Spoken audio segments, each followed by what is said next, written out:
တုန်းကနှစ်ဆက်ကူရမ်းပြတာလေးကမရှင်းဖြစ်သွားလို့ပါအားကြောင့်ဒီနေ့ဒီဘက်မှာတိတ်ဝါကပ်ပြီးတော့ဒီဘက်မှာကအဖြူထားပါလေစတီးကြောင်းပဲเนาะရှင်းအောင်ပြပေးမယ်ဗျအဝါကိုင်းနဲ့ပြီးတဲ့ခါကျတော့အဖြူပြစ်ဖမ်းမယ်เนาะလက်ဖမိုးဘုတ်ကိုပြစ်ပါမယ်ဗျာเนาะဖြူဖမ်းတယ်ဖမ်းပြီးရင်ဒီတို့ရမ်းလိုက်မယ်เนาะနေ3 4အဲ့လိုဒီဘက်ကိုဒါရမ်းလာမလို့เนาะဖြူဖမ်းပြီးတဲ့ခါကျရင်ဒီနေ3 4ပြီးပြန်ဖမ်းမယ်ဗျာเนาะအဝါပြန်ဖမ်းလိုက်မယ်เนาะလက်မိုးဘုတ်ကိုပြစ်ပြီးတော့လေရှင်းလားမသိဘူးမနော်ဒီနေတော့လေးအမလေးဆိုပြီးရင်အမဒီအဖြူလွတ်ချမှာကြောက်ကိုကြားသိရမလားဒီအဝါဒီမှုဒီဘက်ကိုအဝါပြစ်တင်လိုက်မှသိရမလား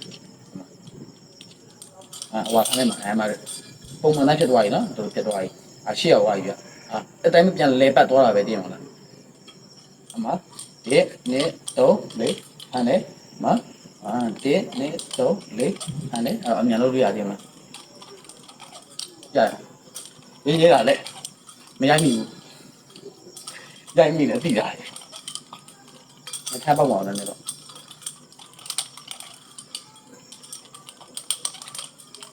โอเคတော့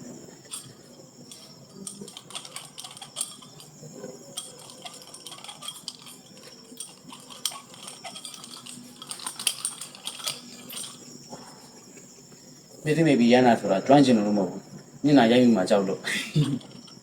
အိမ်မှာလိုက်လို့ကြည့်ပါနော်နောက်ပြီးတော့ slow motion နဲ့လုပ်ပြီးလိုက်ပြီးတော့လုပ်ကြည့်ရင်ပိုကောင်းတယ်သိရမလား